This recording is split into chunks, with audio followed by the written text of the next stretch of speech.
Hello hi friends, ఎలా ఉన్నారండి? అందరూ బాగున్నారు కదా? ఇప్పుడు టిప్ నెంబర్ 1 చూద్దాం. మనం 15 డేస్ ఒకసారి కానీ నెయిల్స్ అయితే కట్ చేసుకుంటూ ఉంటాము. అప్పుడప్పుడు నెయిల్స్ అనేది ఇలా పేపర్ మీద కానీ క్లాత్ మీద కానీ కట్ చేసుకుంటూ ఉంటాం కింద పడిపోకుండా. అలాగే ఎంత పేపర్ వేసినా కానీ ఎగిరిపోయి కింద అయితే పడిపోతూ ఉంటాయి నెయిల్స్ అనేది. అలా పడిపోకుండా ఇలా అయితే మీరు ట్రై చేసి చూడండి. ఒక ప్లాస్టర్ అయితే దీనికి పైన వేసేసుకొని చుట్టేసి మొత్తం, ఆ తర్వాత నెయిల్స్ అనేది కట్ చేసుకున్నారంటే మొత్తం నెయిల్స్ అనేది ఆ ప్లాస్టర్కి అంటుకుంటాయండి. ఈ టిప్ అయితే చిన్నపిల్లలు ఉన్న వాళ్ళకైతే చాలా బాగా వర్కౌట్ అవుతుంది. చిన్నపిల్లలైతే ఒకే ప్లేస్లో కూర్చోరు కదా, అలాంటి వాళ్ళకి ఇలా ప్లాస్టర్ వేసి మనం కట్ చేసామంటే నెయిల్స్ అనేది కింద పడిపోకుండా ఉంటాయి. చూసారు కదా, ఈ టిప్ నచ్చినట్లయితే లైక్ చేయడం అసలు మర్చిపోవద్దండి. ఇప్పుడు టిప్ నెంబర్ 2 చూద్దాం. కరివేపాకు గురించి ప్రతి ఒక్కరికి తెలిసింది కదండి, ఎంత యూజ్ ఉంటుందో. దానిని కొంతమంది పిల్లలైతే కర్రీస్లో వేసినా కానీ వాళ్ళు అసలు తినరు. అలాంటి వాళ్ళకైతే ఈ టిప్ చాలా బాగా యూజ్ అవుతుంది. ఇలా కొంచెం కరివేపాకుని ఈ విధంగా వేసేసుకొని ఆ తర్వాత మిక్సీ జార్లోనికి వేసేసుకొని కొంచెం వాటర్ని వేసేసుకోవాలి. ఇలా మెత్తని పేస్ట్ లాగా మనం మిక్సీ పట్టేసుకున్న తర్వాత మిగతా వాటర్ని ఇందులోనికి వేసేసుకోవాలి. ఈ వాటర్ మొత్తాన్ని వేసేసుకొని మనం స్టెయినర్తో కానీ ఫిల్టర్ చేసేసుకున్నామంటే మనకి ఈ వాటర్ అనేది చాలా బాగా యూజ్ అవుతుందండి. ఇలా జ్యూస్ లాగా ప్రిపేర్ చేసేసి వీక్లీ 1 టైం అయినా కానీ పిల్లలు కానీ పెద్దలు కానీ తీసుకున్నారంటే కంటి సమస్యలు అలాగే హెయిర్ ఫాల్ సమస్య అనేది కంపల్సరీగా తగ్గుతుందండి. మీరు కూడా ట్రై చేసి మీకు ఎలా అనిపించిందో కామెంట్ చేయడం అయితే అస్సలు మర్చిపోవద్దు. ఈ టిప్ అయితే చాలా బాగా వర్కౌట్ అవుతుందండి. మనకి హడావిడిగా ఎక్కడికైనా వెళ్ళాలంటే ఇలా విజిల్స్ వచ్చేసిన తర్వాత అందులో నుంచి ఆవిరిని అయితే మనం తీసేస్తూ ఉంటాము. అలా కాకుండా ఇలా ఒక తడి క్లాత్ను జస్ట్ ఒక 5 మినిట్స్ అలా సైడ్ పెట్టేసామంటే తడి క్లాత్ వేసేసి అందులో ఉన్న ఆవిరి మొత్తాన్ని తడి క్లాత్ అనేది పీల్చేసుకుంటుంది. ఆ తర్వాత తడి క్లాత్ని తీసేసి ఇలా మనము మూతను అనేది ఓపెన్ చేసామంటే మనకి ఈజీగా వచ్చేస్తుందండి. అస్సలు కష్టపని కూడా అవసరం లేదు. అందులో నుంచి గరిటె పెట్టి ఆవిరిని తీసేయడం లేకపోతే ఆ కుక్కర్ మూత అనేది పైకి ఎగిరిపడం అలా జరుగుతుంది. అలా కాకుండా ఇలా అయితే ట్రై చేసి చూడండి. నెక్స్ట్ టిప్ చూద్దాం. వాటర్ని గ్యాస్ దగ్గర ఎక్కువగా యూజ్ చేస్తూ ఉంటాం కదా, లేకపోతే యూజ్ చేయకుండా అలానే వేసేసామంటే ఈ విధంగా తుప్పు పట్టిపోతూ ఉంటుంది. అలాంటప్పుడు ఇలా అయితే ట్రై చేసి క్లీన్ చేయండి. యూజ్ చేసి కోల్గేట్ పేస్ట్ను కొంచెం కాటన్కి తీసేసుకొని కాటన్ని వాటర్లో డిప్ చేసేసి ఆ కాటన్కి పేస్ట్ అయితే కొంచెం తీసేసుకోవాలి. ఆ తర్వాత ఈ కాటన్తో ఎక్కడైతే మనకి తుప్పు మరకలు అలాగే జిడ్డు ఎక్కువగా ఉంటే అక్కడ మనం కొంచెం పేస్ట్ని అప్లై చేసేసి ఇలా ప్రెస్ చేసి రుద్దామంటే మనకి ఈజీగా రిమూవ్ అయిపోతుందండి. అంటే వాటర్ని అలాగే లిక్విడ్స్ని స్క్రబ్బర్స్ని యూజ్ చేయని కూడా అసలు అవసరం లేదండి. ఈ విధంగా మనం మొత్తం క్లీన్ చేసేసుకున్నామంటే మనకి జస్ట్ ఒక 2 మినిట్స్లోనే దీన్ని క్లీన్ చేసేసుకోవచ్చు. ఒక తడి క్లాత్ని తీసేసుకొని ఈ విధంగా తుడిచేసుకుంటే దానిపైన ఉన్న జిడ్డు మరకలు అలాగే తుప్పు మరకలు అనేది ఈజీగా రిమూవ్ అయిపోతాయి. చూసేయండి ఎంత షైనింగ్ అయితే వచ్చేసిందో. ఇలా పేస్ట్తో క్లీన్ చేయడం వల్ల తక్కువ టైంలోనే ఈజీగా క్లీన్ చేసేసుకోవచ్చు. మీరు కూడా ట్రై చేసి మీకు ఎలా అనిపించిందో కామెంట్ చేయడం అలాగే లైక్ చేయడం అయితే అస్సలు మర్చిపోవద్దు. ఇప్పుడు నెక్స్ట్ టిప్ చూద్దాం.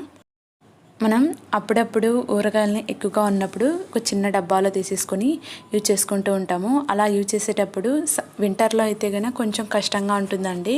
మనము ఎంత క్లీన్ చేసేసి బయట ఆరబెట్టుకున్నా కానీ స్పూన్స్ అయితే కొంచెం తడి ఉంటుంది. అలానే యూజ్ చేసామంటే మనకి ఊరగాయలు అనేది తొందరగా పాడైపోతాయి. ఇలా కొంచెం వేడి చేసేసి ఆ తర్వాత మనం ఊరగాయలని సపరేట్ చేసుకున్నామంటే మనకి ఎన్ని రోజులున్నా చెడిపోకుండా ఫ్రెష్గా ఉంటుంది. ఈ టిప్ నచ్చింది కదా? ఇలా కొంచెం సపరేట్ చేసేసుకొని ఆ తర్వాత టైట్గా డక్కన పెట్టేసుకుని ఉంటే ఎన్ని రోజులున్నా ఫ్రెష్గా ఉంటుంది. నెక్స్ట్ టిప్ చూద్దాం.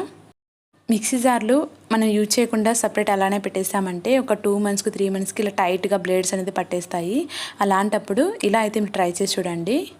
హెయిర్కి యూజ్ చేసే కోకోనట్ ఆయిల్ని ఇలా 2-3 డ్రాప్స్ వేసేసుకొని ఆ తర్వాత ఈ మిక్సీ జార్ని స్టవ్ వెలిగించేసి గ్యాస్ని హై మంటలో అస్సలు పెట్టద్దండి. ఇలా సిమ్లో పెట్టేసుకుని ఇలా బోర్లో కొంచెం వేడి తగిలితే సరిపోతుంది. జస్ట్ 1 మినిట్ తర్వాత మనం గ్యాస్ ఆఫ్ చేసేసుకొని ఇలా ట్రై చేశారంటే ఎన్ని రోజులు సైడ్ పెట్టినా మిక్సీ జార్ అయినా కానీ ఈజీగా మనకి పనిచేస్తుందండి. టిప్ నచ్చింది కదా? నెక్స్ట్ టిప్ చూద్దాం. మన ఇంట్లో ఎంత కేర్గా పెట్టుకున్నా కానీ చక్కెర దగ్గరికి సీమలు అయితే కంపల్సరీగా వస్తూ ఉంటాయి. అలాంటప్పుడు ఇలా అయితే మీరు ట్రై చేసి చూడండి. మీ దగ్గర వెనిగర్ ఉంటుంది కదా, ఆ వెనిగర్ని కొంచెం కాటన్కి తీసేసుకొని పైన అలాగే దానికి పైన పెట్టేసే మూత కానీ మనం కొంచెం వెనిగర్ని అప్లై చేసేసి ఇలా స్టోర్ చేసుకున్నామంటే మనకి ఎన్ని రోజులున్నా అసలు చీమలు అయితే ఆ ఘాటుకు అసలు రావండి. మీరు కూడా ట్రై చేసి ఎలా వచ్చిందో కామెంట్ చేయడం అయితే అస్సలు మర్చిపోవద్దు. ఇప్పుడు నెక్స్ట్ టిప్ చూద్దాం. మనకి అర్జెంటుగా అల్లం పేస్ట్ కావాలన్నా కానీ లేకపోతే కొన్ని రోజులకి స్టోర్ ఉండాలంటే ఇలా అయితే మీరు ట్రై చేసి చూడండి. అల్లం పేస్ట్ తయారు చేసే ముందుగా అల్లాన్ని వాష్ చేసుకొని ఇలా చిన్న చిన్న పీసెస్గా కట్ చేసుకొని అందులో ఉన్న తడి మొత్తం ఆరబెట్టేసుకోవాలి.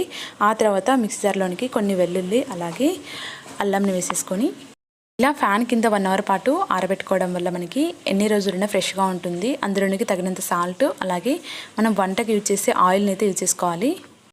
ఇలా మీరు తీసుకునే అల్లం క్వాంటిటీని బట్టి ఆయిల్ని అయితే యాడ్ చేసుకోవాలి. ఇక్కడ నేను 3 టేబుల్ స్పూన్ ఆయిల్ వేసేసుకుంటున్నాను. ఇలా ఆయిల్ని వేసేసుకున్న తర్వాత దీన్ని ఇలా ఫైన్ పేస్ట్ లాగా మనం మిక్సీ పట్టుకుంటే సరిపోతుంది. ఇందులోనికి పసుపు కూడా యాడ్ చేసుకోవచ్చు అండి. పసుపు యాడ్ చేసామంటే మనం కర్రీస్లో వేసేసుకున్నప్పుడు వెంటనే అడుగంటుతుంది. అలా కాకుండా మనం కర్రీస్లో కొంచెం పసుపు యాడ్ చేస్తాం కాబట్టి ఇలా కొంచెం సాల్ట్ అలాగే ఆయిల్ని వేసేసుకొని స్టోర్ చేసుకున్నారంటే ఎన్ని రోజులున్నా ఫ్రెష్గా ఉంటుంది. టిప్ నచ్చినట్టయితే ట్రై చేయడం అసలు మర్చిపోవద్దు. నెక్స్ట్ టిప్ చూద్దాం. ఇలా నోట్ అనేది మనకి చినిగిపోయిన తర్వాత మనం ప్లాస్టర్ అయితే వేస్తూ ఉంటాము. ఆ ప్లాస్టర్ వేసినా కానీ ఐడెంటిఫై చేస్తారండి. అలా కాకుండా ప్లేస్ అనేది అస్సలు తెలియకుండా ఉండాలంటే ఇలా అయితే ట్రై చేసి చూడండి. ఒక క్యాండిల్ని తీసేసుకొని కొద్దిసేపు వెలగనివ్వాలండి ఆ క్యాండిల్ని. ఆ తర్వాత దానితో వచ్చే మైనాన్ని తీసుకొని వేడిగా ఉన్న వెంటనే ఆ మైనంతో ఇలా మనం అంటించేసామంటే ఈజీగా స్టిక్కీగా అయిపోతుంది. అసలు మనము అక్కడ ప్లాస్టర్ వేసామా లేకపోతే గమ్ వేసి అంటించామనేది కూడా అస్సలు తెలియదు. చూసారు కదా ఎంత పర్ఫెక్ట్గా మనకి అంటిందో. ఇప్పుడు నోట్ చినిగిన కానీ ఇలా అయితే మీరు ట్రై చేయండి. పర్ఫెక్ట్గా వర్కౌట్ అవుతుంది టిప్ అయితే. ఇప్పుడు నెక్స్ట్ టిప్ చూద్దాం.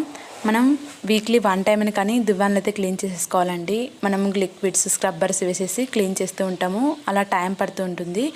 అలా కాకుండా చుక్క వాటర్ కూడా యాడ్ చేయకుండా ఇలా అయితే మీరు క్లీన్ చేయండి. కొంచెం మన ఫేస్కి ఇచ్చేసే పౌడర్ని తీసేసుకొని ఆ పౌడర్ని దువ్వానికి మొత్తం అప్లై చేసేసి టూత్ బ్రష్తో ఓల్డ్ది ఉంటుంది కదా మీది ఏదైనా దాన్ని తీసేసుకొని ఇలా మనం కొంచెం ప్రెస్ చేసి ముందుకు అన్నామంటే ఈజీగా మట్ డస్ట్ అనేది రిమూవ్ అయిపోతుంది అందులో నుంచి. ఎక్కువ కష్టపని కూడా అసలు అవసరం లేదు. చిన్న పిల్లలని కానీ ఈజీగా క్లీన్ చేసేసుకోవచ్చు అండి. మీరే చూసేయండి ఎంత పర్ఫెక్ట్గా అందులో నుంచి డస్ట్ అనేది రిమూవ్ అయిపోతుందో. ఎక్కడ కూడా వాటర్ని కూడా యూజ్ చేయకుండా ఇలా పౌడర్తో మీరు కూడా క్లీన్ చేసేసి మీకు ఎలా అనిపించిందో కామెంట్ చేయడం అయితే